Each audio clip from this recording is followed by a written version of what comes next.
સાંભળો અરશમજી, હું તમારી સાથે સુહાગરાત ઉજવવા માંગુ છું. માહીએ આંખો મીંચીને નિર્દોષતાથી કહ્યું, જાણે અત્યાર સુધી તેણે નિર્દોષતાની બધી હદ વટાવી દીધી હોય. પણ જ્યારે તેના મોઢામાંથી સુહાગરાતનો વિષય નીકળ્યો ત્યારે અરશમ ખરેખર ચોંકી ગયો. તે આશ્ચર્ય અને ચિંતામાં મોટી આંખોથી માહી તરફ જોવા લાગ્યો. તેને પોતાના કાન પર વિશ્વાસ ન આવ્યો.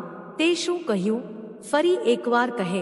કદાચ મેં સાંભળવામાં ભૂલ કરી છે. તે પોતાને સાંત્વના આપી રહ્યો હતો કે કદાચ કોઈ ગેરસમજ થઈ હશે અને માહીએ ફરીથી એ જ વાત ફરી કહી.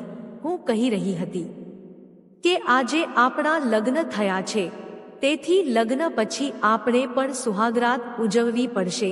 મેં સાંભળ્યું છે કે જ્યારે લગ્ન થાય છે ત્યારે કન્યા અને વરરાજા બંધ રૂમમાં એકબીજાને ખૂબ પ્રેમ કરે છે. વરરાજા તેની કન્યાને ઘણી બધી ભેટો આપે છે અને તેને ખૂબ પ્રેમ પણ કરે છે અને આ બધું કરવામાં ખૂબ મજા આવે છે. તો હવે જ્યારે આપણે પણ લગ્ન કર્યા છે, ભલે કોઈ ધામધૂમ ન હતો, ન તો તમે વરરાજા બન્યા કે ન હું દુલ્હન બની, લગ્નની જાન આવી, પણ લગ્ન થઈ ગયા, ખરું ને અરસમજી? બધા કહે છે કે હવે હું અરસમ ખાનની દુલ્હન છું. તો આ મુજબ આજે આપણા લગ્નની પહેલી રાત છે અને આજે રાત્રે તમે મને ભેટો આપશો અને મને ખૂબ પ્રેમ કરશો, ખરું ને? હું તમને આ બધું કહી રહી હતી. અરસમ મૌન હતો, બિલકુલ શાંત, જાણે શબ્દો તેના ગળામાં અટવાઈ ગયા હોય. તે માથાથી પગ સુધી તેને જોઈ રહ્યો હતો. તે આશ્ચર્યચકિત અને ચિંતિત પણ હતો. તેની સામે ઊભેલી તે નાની છોકરી ખૂબ જ નિર્દોષતાથી મોટી મોટી વાતો કરી રહી હતી, પણ કદાચ તે ફક્ત આ વાતોની સપાટી સમજી રહી હતી. અત્યાર સુધી તેને ઊંડાણમાં કેવી રીતે જવું તે ખબર નહોતી. તે ચૂપચાપ ઊભો રહ્યો. તે કંઈ બોલી શક્યો નહીં. દરમિયાન માહી હળવા પગલાઓ સાથે તેની નજીક આવી. તેનો હાથ હળવેથી હલાવતા તે નિર્દોષતાથી બોલી, અરસમજી, તમે મારી વાત સાંભળી રહ્યા છો. હું તમારી સાથે મારા લગ્નની રાત વિતાવવા માંગુ છું. તે ફરીથી એ જ નિર્દોષતાથી બોલી, પણ અરસમનું મન હવે ખરેખર કામ કરવા લાગ્યું હતું. તેને એવું લાગ્યું કે જાણે કોઈએ તેના પગ નીચેથી જમીન ખેંચી લીધી હોય. તને ખબર પણ છે કે તું શું કહી રહી છે? તને ખબર પણ છે કે સુહાગરાત શું છે? તું ફક્ત 16 વર્ષની છે અને તું ભૂલથી મારી દુલ્હન બની ગઈ છે. તને બિલકુલ ડર નથી લાગતો? અને તે ઉપરાંત તું સુહાગરાત ઉજવવાનો આ મૂર્ખ આગ્રહ રાખે છે. અને હવે અરસમ ખરેખર તેની બુદ્ધિ ગુમાવી ચૂક્યો હતો. તેની આંખોમાં ગુસ્સો, આશ્ચર્ય અને થાક એકસાથે ઉભરી આવ્યા હતા. તને શું લાગે છે કે પતિ પત્ની અને સુહાગરાતનો સંબંધ કોઈ રમત છે? આ કોઈ ઢીંગલીનો ખેલ નથી માહી. આ એક એવો સંબંધ છે જેમાં જવાબદારી, સમજણ છે, તોફાન અને જીદ નહીં. અરસમ હવે તેને ગુસ્સાથી જોઈ રહ્યો હતો અને આ ગુસ્સામાં તે તેને આ સંબંધની નાજુકતા વિશે સમજાવવાનો પ્રયાસ કરી રહ્યો હતો. તેણે વિચાર્યું હતું કે જ્યારે તે રૂમમાં પ્રવેશશે ત્યારે તે ડરેલી માહી રડતી રડતી હશે. તે ચિંતિત હતો કે તેને કેવી રીતે સમજાવશે અને સંભાળશે, તેનો ડર કેવી રીતે ઓછો કરશે. તેનાથી વિપરીત તે સુહાગરાત ઉજવવાની તૈયારીમાં બેઠી હતી. માહી અરસમનો ઠપકો સાંભળીને ચૂપચાપ ઊભી રહી, પણ તેની આંખોમાં આંસુઓ હલકવા લાગ્યા. તેણે નિર્દોષતાથી પોતાનો નીચલો હોઠ બહાર કાઢ્યો અને લાંબી પાંપણોથી અરસમ તરફ જોવા લાગી. તેની આંખોમાં એક પ્રશ્ન હતો, છેવટે સુહાગરાતમાં એવું શું ખાસ છે કે તમે મને આટલો બધો ઠપકો આપી રહ્યા છો? જ્યારે મેં 3 વાર કબૂલ હૈ, કબૂલ હૈ, કબૂલ હૈ કહ્યું હતું ત્યારે તમે મને ઠપકો આપ્યો નહોતો, બલકે બધાએ મને આ શબ્દો વારંવાર કહેવા માટે મજબૂર કરી હતી. તે પણ લગ્નની એક વિધિ હતી, ખરું ને? અને આ સુહાગરાત પણ લગ્નની વિધિ છે. તો પછી તમે આ વિધિ કરવાનો ઇનકાર કેમ કરી રહ્યા છો? અને તેના ઉપર તમે મને પણ ઠપકો આપી રહ્યા છો. તે હજુ પણ સમજી શકી નહીં.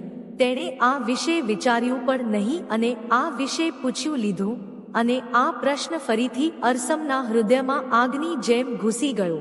શું તું શાંતિથી સૂઈ જઈશ કે મારે તારું મોં બંધ કરવા માટે કોઈ બીજી પદ્ધતિ અપનાવવી જોઈએ? તે ગુસ્સામાં દાંત પીસતો તેની તરફ આગળ વધ્યો અને પછી તેની સામે જોવા લાગ્યો. તેની નજરથી બચવા માટે તે પાછળ હતી અને તેણે ગુસ્સાથી નાઇટ સૂટ ઉપાડ્યો અને તેને ધક્કો મારીને બાથરૂમમાં ગયો. માહી બેડ પર બેઠી હતી. તેનો ચહેરો નિસ્તેજ હતો. તેની આંખોમાં મૂંઝવણ સ્પષ્ટ દેખાઈ રહી હતી. તે બિલકુલ સંમત નથી થઈ રહ્યા. સવારે હું મોટી માલકીનને શું જવાબ આપીશ? મને તેનાથી ખૂબ ડર લાગે છે. જ્યારે તેમને ખબર પડશે કે મેં જે કામ કરવાનું કહ્યું હતું તે કર્યું નથી, ત્યારે તે મારા પર ખૂબ ગુસ્સે થશે. તે લાંબા સમય સુધી આ વિશે વિચારતી બેઠી, પોતાનો ચહેરો ઘૂંટણમાં છુપાવી રહી હતી. એટલામાં જ બાથરૂમનો દરવાજો ખુલ્યો અને અરસમ ખાન ટુવાલથી ભીના વાળ લૂંટતો બહાર આવ્યો. તેની નજર પલંગ પર બેઠેલી માહી પર પડી. તેણે માહી પર એક ક્ષણિક નજર નાખી, પણ કંઈ બોલ્યા વિના તે સીધો ગયો અને અરીસા સામે ઊભો રહ્યો.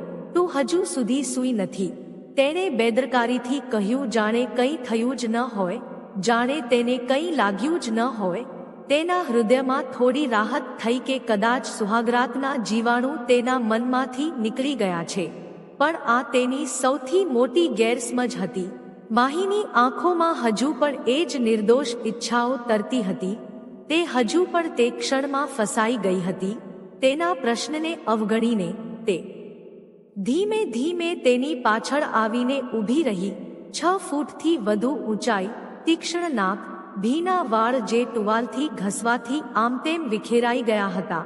તે જાદુઈ ચહેરો, સુંદર અને પ્રભાવશાળી વ્યક્તિત્વ ધરાવતો અરસમ ખાન હતો અને તેની પાછળ ઊભી હતી માહી, 16 વર્ષની કોમળ, નાજુક, ઢીંગલી જેવી માસૂમ જે ભાગ્યે જ તેના ખભા સુધી પહોંચી શકી. તેનો અવાજ નીચો હતો પણ હૃદયમાંથી આવતો હતો. હું ફક્ત એક વધુ પ્રશ્ન પૂછવા માંગુ છું. કૃપા કરીને મને ઠપકો ન આપો. અરસમે તેની તરફ બાજુમાં જોયું. તે તેની માસૂમતાથી આકર્ષાયો અને ક્યાંક તેના હોઠના ખૂણા પર હળવું સ્મિત પણ આવી ગયું. તેના માસૂમ ચહેરાને જોઈને તે સંપૂર્ણપણે ભૂલી ગયો હતો કે આ લગ્ન કયા સંજોગોમાં થયા હતા અને આ છોકરી બીજું કોઈ નહીં પણ તેના દુશ્મનની પુત્રી હતી. હેર ડ્રાયરથી વાળ લૂંટતી વખતે તેણે ખૂબ જ વ્યસ્તતાથી કહ્યું હતું, પૂછ કે તું શું પૂછવા માંગે છે?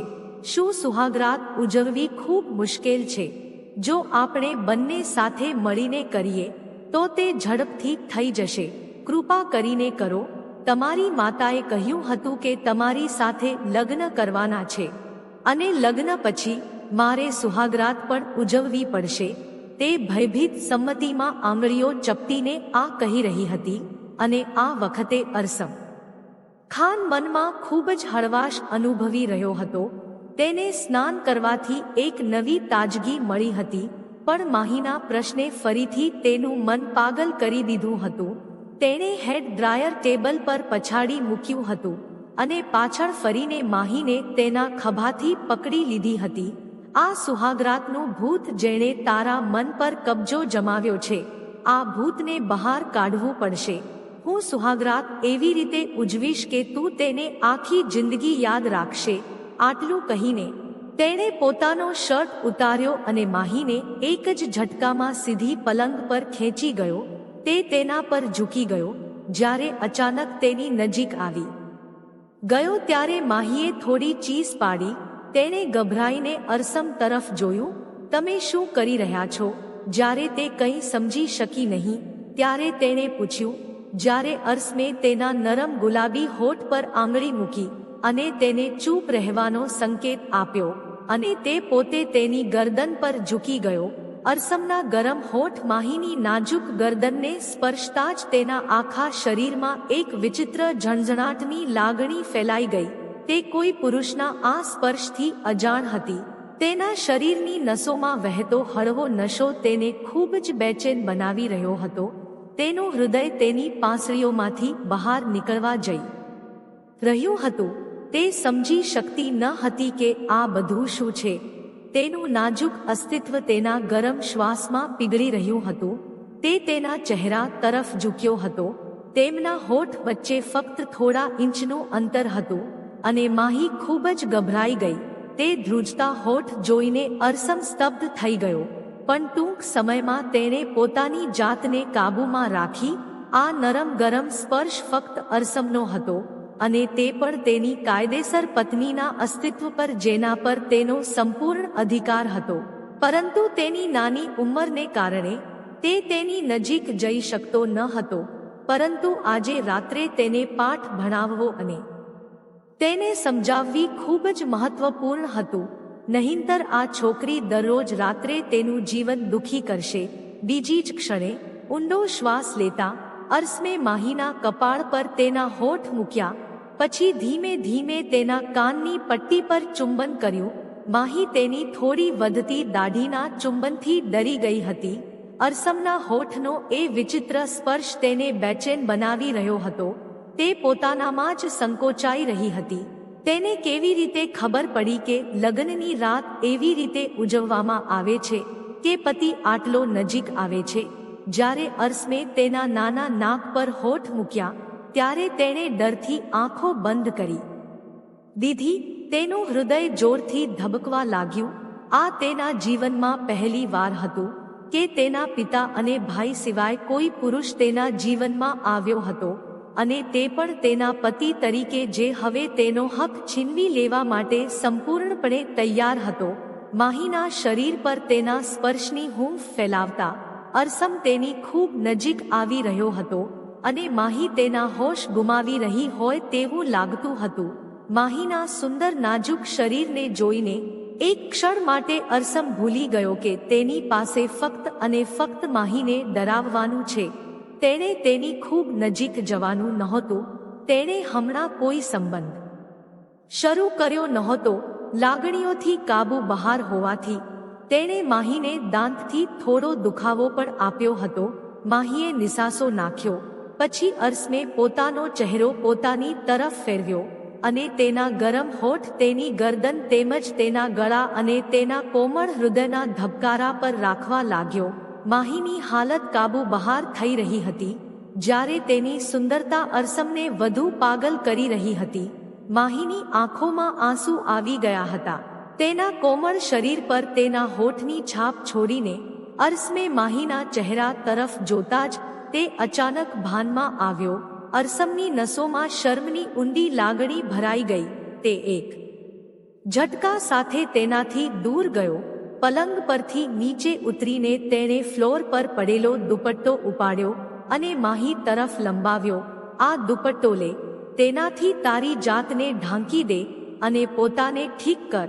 આજ પછી મારી સામે સુહાગરાતનો ઉલ્લેખ પણ ન કરતી. લગ્નની પહેલી રાત દરેક છોકરા અને છોકરીના જીવનની એક સુંદર અને ખાસ રાત હોય છે, જેને કન્યા અને વરરાજા સાથે મળીને તેમના જીવનની સૌથી યાદગાર રાત બનાવે છે. અમે પણ આ રાતને યાદગાર બનાવીશું, પણ હમણાં નહીં, પણ જ્યારે યોગ્ય સમય આવશે. જો મમ્મી સવારે પૂછે તો તેને ફક્ત એટલું જ કહેજે કે મેં તારી સાથે બધું કર્યું છે.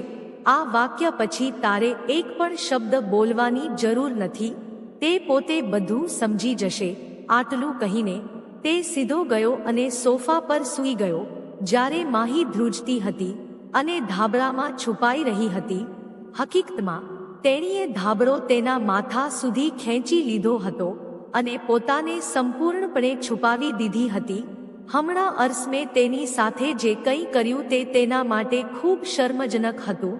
બીજી જ ક્ષણે તેણીએ પોતાનું માથું થોડું બહાર કાઢ્યું અને સોફા પર પડેલા અરસમ તરફ જોયું, અને થોડા સમય પહેલા અરસમે કરેલા દુષ્કર્મોને યાદ કરીને તેના ચહેરા પર શર્મની લાલાશ ફેલાઈ ગઈ હતી.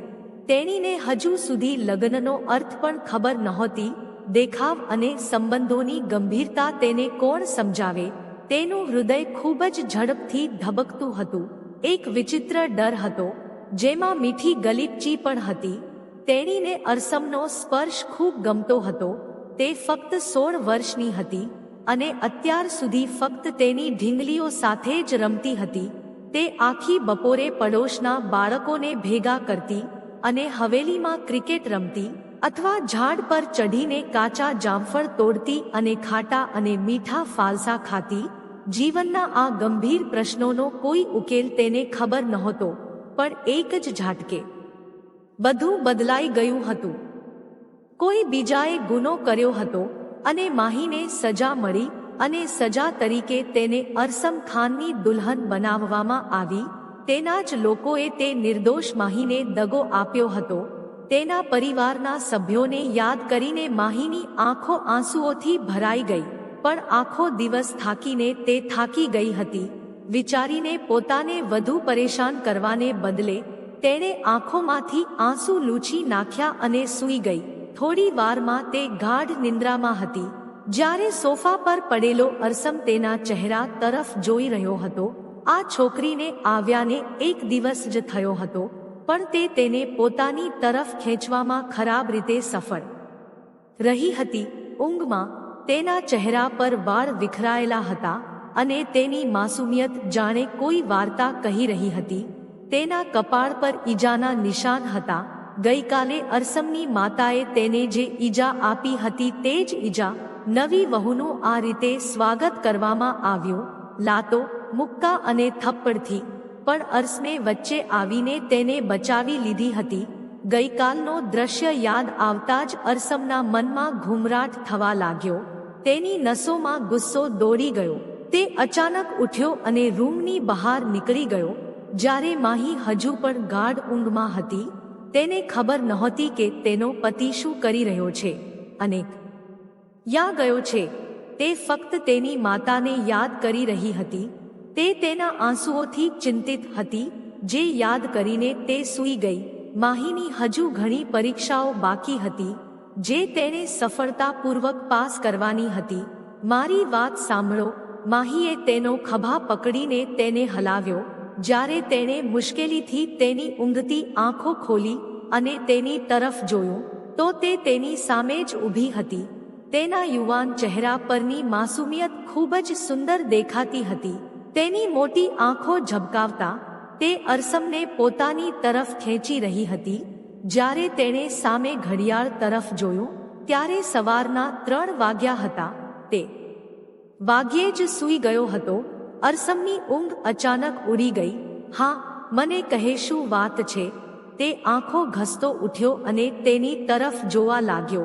કંઈક એવું હતું જે તેમની વચ્ચેના સંબંધની ઊંડાઈ વધારી રહ્યું હતું. તેણીએ કહ્યું, મને ભૂખ લાગી છે. હવે તે રડવાની તૈયારીમાં હતી. ખબર નહીં અરસમ કેમ તેની વાત સમજી શકતો નહોતો. ભૂખ લાગી હોય ત્યારે આ પહેલી વાર હતું જ્યારે તેણીને કોઈની પાસેથી કંઈક માંગવું પડ્યું. તેથી જ તેની આંખોમાં આંસુ આવી ગયા હતા. તો તું કેમ રડી રહી છે? હું હમણાં તારા માટે ખાવા માટે કંઈક લાવીશ. તારે મને પહેલા કહેવું જોઈતું હતું. તે તરત જ તેની પાસે આવ્યો અને તેના હાથથી તેના આંસુ લૂહવા લાગ્યો.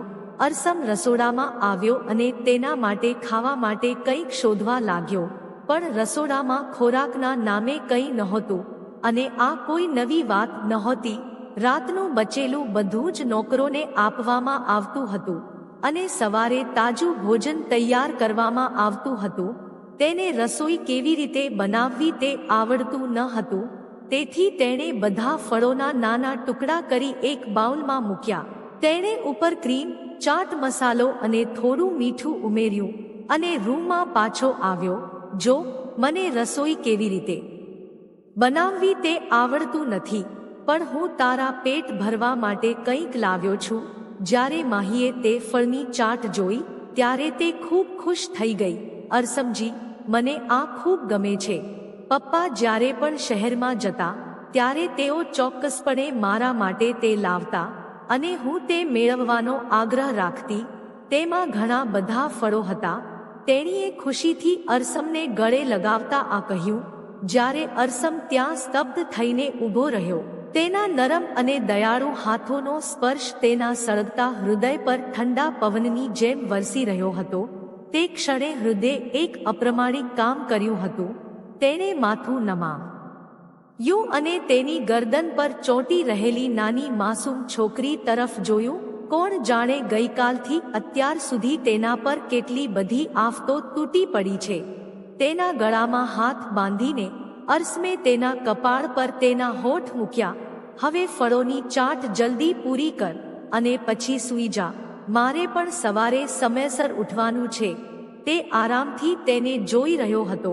તેના હાથ પર તેનો ચહેરો રાખી રહ્યો હતો. અલબત્ત તેની સુંદરતામાં કોઈ સરખામણી નહોતી. તેના યુવાન ચહેરા પર અપાર સુંદરતા હતી. તેનો ગોરો રંગ થોડો ગુલાબી રંગ, તેના ગાલ અને નાક ટામેટાની જેમ લાલ થઈ રહ્યા હતા. મોટી થોડી સૂજી ગયેલી આંખો જે કદાચ ગઈકાલે ખૂબ રડવાને કારણે સૂજી ગઈ હશે. ગુલાબની પાંખડી જેવા લાલ હોઠ, નાનું નાક, લાંબી ભીંગડાવાળી ગરદન, વાળ વિખરાયેલા. સ્પષ્ટ દેખાતું હતું કે તેણે 2-3 દિવસથી વાળમાં કાંસકો કર્યો નથી. આ બધું મળીને તેને ખૂબ જ મોહક બનાવી રહ્યું હતું. આંખ નજીક એક નાનો કાળો તિલ જેવો નજરના નિશાન હતું. તે માહીને જોવામાં એટલો મગ્ન હતો કે તેને ખ્યાલ પણ ન આવ્યો કે માહીએ ફ્રૂટ ચાટ પૂરી કરી છે. અને હવે ધાબળો બાજુ પર રાખ્યા પછી તે સોફા પર શાંતિથી સૂવાની તૈયારી કરી રહી હતી. અરસમે બાઉલ ઉપાડીને રસોડામાં રાખ્યો. હવે તે તેને રૂમમાંથી બહાર મોકલવાનું જોખમ લઈ શકતો ન હતો. ગઈકાલે પણ તે રૂમમાંથી બહાર ગઈ હતી. અને શું થયું હતું? આ વિચારીને જ અરસમના વાળ ઊભા થઈ ગયા. સાંભળ, તું પલંગ પર સૂઈ જા. હું અહીં સોફા પર સૂઈ જઈશ. જો હું અહીં સૂઈશ તો મારી પીઠ દુખે છે. તારી પીઠ પણ દુખવા લાગશે. અરસમે તેનો હાથ પકડીને તેને પલંગ પર બેસાડી. પણ તેનું હૃદય ફરીથી અકથિત ઈચ્છાઓ કરવા લાગ્યું, જે તે પૂરી કરી શક્યો નહીં. માહી યુવાન હતી. આ વિચારીને તે વોશરૂમમાં ગયો. જ્યારે તે રૂમમાં પાછો આવ્યો ત્યારે માહી ફરીથી ગાઢ નિંદ્રામાં સૂઈ રહી હતી. સૂતી વખતે તેનો ચહેરો ખૂબ જ માસૂમ અને મોહક દેખાતો હતો. અને અરસમ ઈચ્છવા છતાં પણ તેને જોતા રોકી શક્યો નહીં. સોફા પર સૂવાને કારણે તેની પીઠ કડક થઈ ગઈ હતી. તેથી જ તે થોડીવાર માટે તેની પીઠ સીધી કરવાના ઈરાદાથી ઊભો થયો અને ફ્લોર પર સૂઈ ગયો. ફ્લોર પર ગાદલું નહોતું, પરંતુ સોફાની તુલનામાં તેની પીઠ અહીં વધુ આરામદાયક લાગી. તે સૂઈ ગયો. તે જ સમયે માહી વોશરૂમ જવા માટે ઊભી થઈ અને સીધી અરસમ સાથે અથડાઈ અને જોરથી તેના પર પડી. અરસમે ઊંઘમાં તેના હાથ તેની કમરની આસપાસ બાંધી દીધા. પછી એક હાથે તેના માથા પર થપથપાવીને તેણે તેને પોતાની છાતી પર મૂક્યું અને ધીમેથી બડબડાટ કર્યો, જો તને તારી જિંદગી ગમે છે તો સૂઈ જા. નહીંતર જો હું જાગીશ તો તને મુશ્કેલી પડશે. હું ફક્ત વોશરૂમ જવા માટે જાગી છું. તે ખૂબ જ ગભરાઈ ગઈ હતી અને આ વાત કહીને અરસમના મજબૂત હાથમાંથી બહાર નીકળીને વોશરૂમ તરફ દોડી ગઈ. અરસમ તેની ગભરાટ પર હસતો રહ્યો. પાગલ છોકરી, મને પણ કોઈ દિવસ પાગલ કરી દેશે. વોશરૂમમાં લાંબો સમય વિતાવ્યા પછી જ્યારે તે બહાર આવી ત્યારે તેણે અરસમને ફ્લોર પર સૂતો જોયો. તેને તેના પર દયા આવી. સાંભળો, તમે પણ બેડ પર આવી જાઓ. આપણે સાથે સૂઈશું. હું સૂતી વખતે લાત મારતી નથી. હું નસકોરા પણ નથી બોલાવતી. હું તમને વધારે હેરાન કરીશ નહીં. તમને મારાથી કોઈ તકલીફ નહીં પડે. હું એક ખૂણામાં સૂઈશ અને તમે બીજા ખૂણામાં. આ રીતે નીચે સૂવાથી કમરમાં વધુ દુખાવો થશે. તે અરસમ તરફ સ્નેહ અને ચિંતાથી જોઈ રહી હતી. તે વારંવાર તેને બેડ પર આવીને સૂવા માટે કહી રહી હતી. અસ્વસ્થ થવાને બદલે અરસમ શાંતિથી ઊભો થયો અને તેની સાથે પલંગ પર સૂવા ગયો. માહી પણ ખુશીથી આવીને તેની બાજુમાં સૂઈ ગઈ અને થોડીવારમાં બંને ગાઢ નિંદ્રામાં સરી પડ્યા. બીજા દિવસે સવારે દરવાજા પર જોરથી ટકોરા પડતા બંને જાગી ગયા. માહી ઉતાવળમાં ઉઠી અને અરસમે પણ ચિંતામાં દરવાજા તરફ જોયું. આજ સુધી ઘરમાં કોઈએ આ રીતે દરવાજો ખટખટાવીને તેને જગાડ્યો નહોતો. તેની માતાએ તેના આરામનું ખૂબ ધ્યાન રાખ્યું હતું. કોઈને તેના રૂમ પાસે ઊભા રહીને મોટા અવાજે બોલવાની મંજૂરી નહોતી. પણ આજે દરવાજો ખૂબ જોરથી ખટખટાવ્યો હતો. ચોક્કસ કંઈક હતું. અરસમ તરત જ ઊભો થયો, ચપ્પલ પહેર્યા અને ઝડપથી જઈને દરવાજો ખોલ્યો. નેહા બેગમ સામે જ ઊભી હતી. હમણાં મારા રૂમમાં આવો, મારે તમારી સાથે ખૂબ જ મહત્વપૂર્ણ વાત કરવી છે. અરસમને તરત જ ખ્યાલ આવ્યો કે કંઈક ખોટું છે. તેમણે તેના રૂમ તરફ એક નજર નાખી અને જ્યારે તેમણે માહીને પલંગ પર સૂતી જોઈ ત્યારે તેમના ચહેરા પર એક વિચિત્ર શાંતિ આવી ગઈ. તે પછી તે તેમના રૂમ તરફ ગયા. અરસમ વોશરૂમમાં પ્રવેશ્યો. સ્નાન કરીને કપડાં બદલ્યા પછી તે પણ નેહા બેગમ એટલે કે તેની માતાના રૂમ તરફ ગયો. નેહા બેગમ રૂમમાં ફરતા હતા. અરસમે દરવાજો ખટખટાવ્યો અને રૂમમાં પગ મૂક્યો. તે તેની માતાના ચહેરા પરની બેચેની સારી રીતે જાણતો હતો, પરંતુ તે ઈચ્છતો હોવા છતાં પણ તેનું પાલન કરી શકતો ન હતો. તેથી જ તે શાંતિથી ગયો અને માથું નમાવીને તેમની સામે ઊભો રહ્યો. નેહા બેગમે તેના ચહેરા તરફ ધ્યાનથી જોયું. આ એ જ દીકરો હતો જેણે ક્યારે તેમનો આદેશ પાળ્યો નહોતો. તેણે બધું જ માન્યું હતું, પણ છતાં તે તેના પ્રત્યે ઉદાસીન હતા. અને આજે તેમના મનમાં ફક્ત આ જ વિચાર આવ્યો હતો, જ્યારે હવે તે તેમના માટે નિર્જીવ બની ગયો હતો અને તેમના આદેશોનું પાલન કરવાનો પણ ઇનકાર કરી રહ્યો હતો. તેમના હૃદયમાં એક હૂંફ જાગી હતી કે જો મેં પહેલા મારા દીકરાની કદર કરી હોત તો આજે મને આ દિવસ જોવો ન પડત કે તે મારું પાલન કરવાનો ઇનકાર કરી રહ્યો છે. શું તે મારા આદેશોનું પાલન કર્યું છે? અરસમ જો કે બંનેને એક જ પલંગ પર સૂતા જોઈને તેમને થોડી રાહત થઈ હતી, પરંતુ તેમ છતાં તે તેમની શંકાને પુષ્ટિ આપવા માંગતા હતા. પહેલી નજરે તેનું મૂલ્યાંકન કર્યા પછી નેહા બેગમે આખરે તે પ્રશ્ન પૂછ્યો જે તે પૂછવા માંગતા ન હતા. અરસમે પોતાનું માથું વધુ નીચું કર્યું અને જ્યારે તે બોલ્યો ત્યારે તેનો સ્વર પથ્થર જેવો મક્કમ હતો. તમે લોકોએ મારા લગ્ન માહી સાથે કરાવી દીધા છે. મમ્મી, હવે અમારા રૂમમાં અમારા વચ્ચે જે સંબંધો નક્કી થયા છે, હવે તમારે તે બાબતોમાં દખલ ન કરવી જોઈએ. તું મારી માતા છે. હું તારો ખૂબ આદર કરું છું અને તને પ્રેમ કરવો એ મારી પહેલી ફરજ છે. તે મારો ધર્મ છે. પરંતુ હું મારા અંગત જીવનમાં કોઈની દખલ સહન નહીં કરું. હું માહી સાથે સંબંધ બનાવવા માંગુ છું કે નહીં, તેને રાખવી કે છોડી દેવી, આ બધા નિર્ણયો મારા અને ફક્ત મારા જ રહેશે. અરસમે ધીમા પણ ખૂબ જ નરમ સ્વરમાં નેહા બેગમને તેની મર્યાદાઓ ખૂબ સારી રીતે સમજાવી હતી. આ સાંભળીને નેહા બેગમે ગુસ્સામાં તેમના દાંત પીસી લીધા હતા. તે અરસમ સાથે કડક રીતે વ્યવહાર કરી શકતા ન હતા, કારણ કે તે બાળપણથી જ જિદ્દી હતો. જે બાબતે તે અડગ હતો તેનાથી તેને રોકવું અશક્ય હતું. નહીંતર તે ખૂબ જ આજ્ઞાકારી પુત્ર હતો. તે બુદ્ધિશાળી હતો અને તેણે યારે નેહા બેગમ કે કાદિર સાહેબને શર્મથી માથું નમવા દીધું નહીં. ચોક્કસ તે ભવિષ્યમાં પણ તેમની ઈચ્છાઓનો આદર કરશે, પણ કદાચ નહીં. અરસમે સહેજ માથું હલાવ્યું. તેણે જવાની પરવાનગી લીધી અને રૂમમાંથી બહાર નીકળી ગયો. હવે તેનો ઈરાદો કબ્રસ્તાનમાં જવાનો હતો. કબ્રસ્તાનના દરવાજા પાસે પહોંચતાની સાથે જ તેના હૃદયમાં એક વિચિત્ર બેચેની છવાઈ ગઈ. તેની આંખોમાંથી આંસુ વહેવા લાગ્યા. હું શ્રેષ્ઠ છું, સુંદર છું, શાંત છું, બુદ્ધિશાળી છું, અરસમ અલી, બધાનો પ્રિય છું, બધાની આંખનો તારો છું, ખુશખુશાલ છું, ખુશખુશાલ છું અને ખૂબ જ સારા નૈતિક સ્વભાવ ધરાવતો છું. તે પોતાની એક આંખ બંધ કરીને ઉત્સાહથી વાત કરતો રહેતો. તેના શબ્દો સાંભળીને અસમ હસતો રહેતો. આજે એ જ તોફાની, દુઃખી, ખુશખુશાલ અને અત્યંત બુદ્ધિશાળી વ્યક્તિ આ શાંત અને નિર્જન કબ્રસ્તાનનો રહેવાસી બની ગયો હતો. તેના પોતાના અસ્તિત્વ પર મૌન છવાઈ ગયું હતું. અરસમે તેને ખૂબ બોલાવ્યો હતો, પણ તેણે આંખો બંધ રાખી. તે સફેદ કફનમાં લપેટાયેલો રહ્યો. તેનો ચહેરો પણ કફન જેવો સફેદ દેખાતો હતો.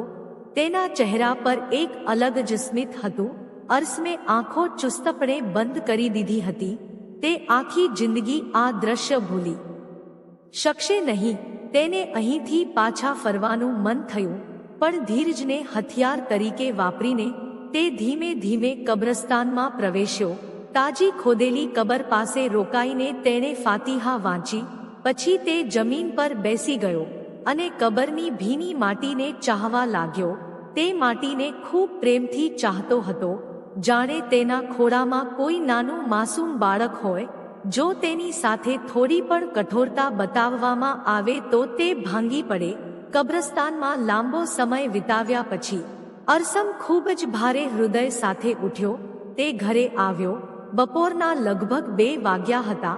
તે ખૂબ મોડો જાગ્યો હતો અને પછી સીધો કબ્રસ્તાનમાં ગયો હતો. ત્યાંથી ખેતરોનું નિરીક્ષણ કર્યા પછી જ તે ઘરે પાછો ફર્યો હતો. ઘરે શ્રદ્ધાંજલિ આપવા માટે લોકોનો પ્રવાહ આવી રહ્યો હતો. તે શાંતિથી આવ્યો અને મહેમાનોની વચ્ચે બેઠો. દરેક આંખમાં અફસોસ, દુઃખ અને આંસુ હતા. આટલી નાની ઉંમરે મૃત્યુ! ખુદા કોઈ પણ વ્યક્તિને આવો દિવસ ન બતાવે. જે પણ તેને મળતો હતો તે તેનો અફસોસ કરી રહ્યો હતો.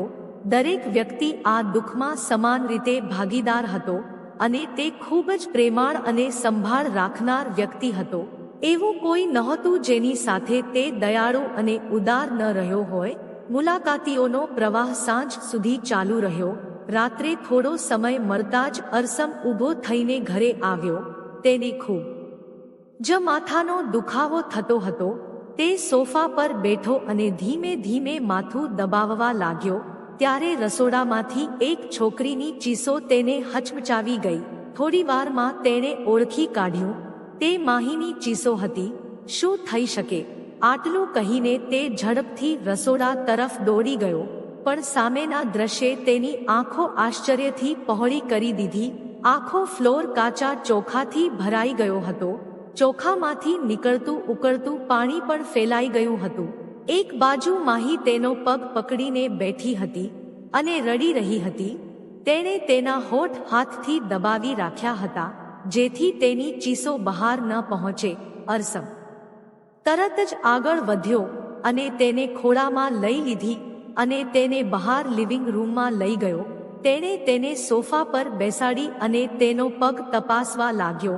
ઉકળતા ચોખાનું ઉકળતું પાણી તેના પગ પર પડી ગયું હતું અને તેનો પગ ખરાબ રીતે બળી ગયો હતો. ચોખા તેના પગ સાથે ચોંટી ગયા હતા. અરસમે ઝડપથી ટીશ્યુ ઉપાડ્યો અને ખૂબ જ ધીમેથી તેનો પગ સાફ કરવાનું શરૂ કર્યું. રસોડા તરફ આવી રહેલી નેહા બેગમને જ્યારે આ દ્રશ્ય દેખાયું ત્યારે તેના શરીરમાં આગ લાગી ગઈ. તું રસોડામાં શું કરવા ગઈ હતી? અરસમે માહી તરફ ગુસ્સાથી જોયું. આંખોમાં આંસુ સાથે તેણે માથું ઝુકાવ્યું. હું ખાવાનું બનાવવા ગઈ હતી. તને રસોઈ બનાવતા આવડે છે? અરસમે આશ્ચર્યથી પૂછ્યું. તે ફક્ત 16 વર્ષની હતી. આ ઉંમરે છોકરીઓ ઢીંગલીઓ સાથે રમે છે. તેઓ શાળાએ જાય છે અને સંપૂર્ણ જીવન જીવે છે, અને તે રસોડામાં રસોઈ બનાવતી હતી. આ અરસમ માટે ખૂબ જ આઘાતજનક વાત હતી. તેની બહેન 23 વર્ષની હતી, પણ તેણે આજ સુધી ક્યારેય રસોડામાં પગ મૂક્યો ન હતો. તેને ચા બનાવતા પણ આવડતી નહોતી. ના અરસમજી, મને રસોઈ બનાવતા આવડતી નથી. માહીએ શર્મથી માથું ઝુકાવ્યું. અરસમે તેના ચહેરા તરફ ઊંડી નજર નાખી. પણ જો તને ખાવાનું બનાવતા આવડતું ન હતું તો પછી એવી શું મજબૂરી હતી કે તું રસોડામાં ગઈ? તેના ચહેરાને નજીકથી જોતા તેના ગાલ પર 3 આંગળીઓના નિશાનથી બધું સ્પષ્ટ થઈ ગયું. આ લાલ નિશાન તેના ગોરા રંગ પર ખૂબ જ સ્પષ્ટ દેખાઈ રહ્યા હતા. અરસમે ગુસ્સામાં કાબુ ગુમાવ્યો. તેને ચોક્કસપણે રસોડામાં જવાની ફરજ પડી હતી. ઠીક છે, આજથી હું તને રસોડામાં જતા જોઈશ નહીં. પોતાનો ગુસ્સો દબાવતા તેણે માહીને કહ્યું. આ સાંભળીને નેહા બેગમ પણ ખૂબ ગુસ્સે થઈ ગયા, પણ તે ચૂપચાપ ઊભા રહ્યા અને બધું જોતા રહ્યા. એક તરફ તે દુશ્મનની દીકરીને તેમના દુઃખને દૂર કરવાના ઈરાદાથી લઈને આવ્યા હતા અને બીજી તરફ તેમનો દીકરો પણ તેને લાડ લગાવી રહ્યો હતો. તેમણે અણગમાંથી માથું ફેરવી લીધું. આ મધ્યમ વર્ગની છોકરીઓ પુરુષોને કાબૂમાં રાખવાની ખૂબ જ કુશળતા ધરાવે છે. અરસમે માહીને પોતાના હાથમાં લીધી અને રૂમ તરફ ચાલ્યો. રસ્તામાં પસાર થતી વખતે તેણે નેહા બેગમ પર ઊંડી નજર નાખી. માહીને દવા લગાવ્યા પછી તે તેમની સાથે વાત કરવા જવાનો હતો. તે માહીને રૂમમાં લઈ ગયો અને તેને પલંગ પર બેસાડી અને દવા કાઢીને તેના બળેલા પગ પર લગાવી. જ્યારે તેણે તેનો ચહેરો ઊંચો કરીને તેની તરફ જોયું, યારે તે શાંતિથી રડી રહી હતી. અરસમનું હૃદય દુભાતું હતું. આ બધી પરિસ્થિતિઓમાં આ નાના માસૂમ જીવનનો શું વાંક હતો? તે પોતે પણ તેના ભાઈના તાજેતરના મૃત્યુથી દુઃખી હતી અને તેથી જ તે માહીના દુઃખને વધુ તીવ્રતાથી અનુભવી રહ્યો હતો. તે પલંગ પર બેઠો અને માહીને પોતાના હાથમાં લીધી. રડશ નહીં, મેં ઘા પર દવા લગાવી છે, થોડી વારમાં બધું બરાબર થઈ જશે. અરસમે તેના કપાળ પર હોઠ મૂક્યા. માહીએ તેની માતા વિશે ફરિયાદ કરી ન હતી. આ બાબત તેના માટે ખૂબ જ ગમી હતી, પણ તેની માતાને સમજાવવી પણ જરૂરી હતી. જો માહીના સ્વભાવમાં ચૂપ રહેવું અને જુલમ સહન કરવો લખેલું હોત તો તે નેહા બેગમને તેનો ફાયદો ઉઠાવવા ન દેત. તેણે નક્કી કરી લીધું હતું કે હવે તે કંઈક એવું કરશે કે કાં તો નેહા બેગમ માહીથી દૂર જશે અથવા તે માહીને લઈને દૂર જશે. હવે તે માહીને નેહા બેગમના જુલ્મનો ભોગ બનતા જોઈ શકતો ન હતો. ચોક્કસ માહીએ ખોરાક રાંધવાની ના પાડી હશે અને પછી નેહા બેગમ તેને થપ્પડ મારીને તેની જગ્યા યાદ કરાવી હશે, શબ્દોથી તેનું હૃદય તોડ્યું હશે અને પછી બળજબરીથી તેને રસોડામાં મોકલી હશે. અરસમ બધું સમજી ગયો હતો. તે લાંબા સમય સુધી માહીને પોતાના હાથમાં પકડીને બેઠો હતો. તેનું હૃદય આનંદથી ભરાઈ ગયું. તે અરસમના ખોળામાં આરામ મેળવી રહી હતી અને ધીમે ધીમે તે સૂવા લાગી. તે ધીમે ધીમે ઊભો થયો, ઓશિકા પર માથું મૂકીને. પછી જ્યારે તે ઊભો થયો અને નેહા બેગમના રૂમ તરફ ગયો ત્યારે માહીએ પાછળથી તેનો હાથ પકડ્યો. અરસમને લાગ્યું કે તે સૂઈ રહી છે, પણ તે હજુ સુધી ઊંઘી નહોતી. અરસમનું હૃદય ઝડપથી ધબકવા લાગ્યું. નાની છોકરીના સ્પર્શથી જ તેનું હૃદય કેમ ઝડપથી ધબકવા લાગ્યું. ક્યારેક તે પોતે પણ આશ્ચર્યચકિત થઈ જતો. માહી હજુ નાની હતી, પણ તેનું હૃદય સત્ય સ્વીકારવાનો ઇનકાર કરી દેતું. કદાચ તે બંને વચ્ચેની નજરનો પ્રભાવ હતો કે માહીની નબળાઈ છતાં અરસમ તેના તરફ સંપૂર્ણપણે ખેંચાઈ રહ્યો હતો. અરસમે પાછળ જોયું. માહી હજુ પણ ભીની આંખો સાથે આડી પડી રહી હતી. તમારો ખૂબ ખૂબ આભાર. તમે મારી ખૂબ કાળજી લીધી, પણ કૃપા કરીને આંટીજી સાથે લડશો નહીં. તે અત્યારે પીડામાં છે. માહીએ આંખો મીંચીને તેની ઉંમર કરતાં ઘણી વધારે વાત કહી હતી. અરસમ તેની શાણપણથી સ્તબ્ધ થઈ ગયો. પાછા ફરતી વખતે તેણે તેના કપાળ પર ઉત્સાહથી ચુંબન કર્યું અને તેના માથા પર થપથપાવતા કહ્યું, હું જલ્દી પાછો આવીશ. અને આટલું કહીને તે રૂમની બહાર નીકળી ગયો. તે નેહા બેગમના રૂમ તરફ જઈ રહ્યો હતો, જ્યાં તે ગુસ્સાથી ઉભરાઈ રહ્યા હતા. અરસમને જોતા જ તેમણે તાળીઓ પાડી. શાબાશ દીકરા, શાબાશ. મને તારી પાસેથી આ અપેક્ષા નહોતી. તે દુશ્મનની દીકરીને પૂજા સ્થાન આપ્યું છે. હા, એટલા માટે અમે તેને લગ્ન કરી આ ઘરમાં લાવ્યા હતા, જેથી તું તેને લાડ લડાવી શકે, તેની સેવા કરે, મધ્યરાત્રિએ તેના માટે ભોજન લઈ જાય અને તેના ઘા પર પાટો બાંધે. તેમને ગુસ્સાથી ચીસો પાડી હતી. તેમનો ચહેરો ગુસ્સાથી લાલ થઈ રહ્યો હતો અને અરસમે માથું ઝુકાવ્યું. જેને તે અત્યાર સુધી અજાણ માનતો હતો, તે બધું જાણતા હતા. તે દરેક વાત જાણતા હતા. મિત્રો, આગળના ભાગમાં અમે તમને જણાવીશું કે આગળ શું થયું. ત્યાં સુધી તમને એક વિનંતી કે તમે ચેનલને સબસ્ક્રાઇબ કરવાનું ભૂલશો નહીં જેથી તમને આગળનો ભાગ પહેલા મળે. આભાર.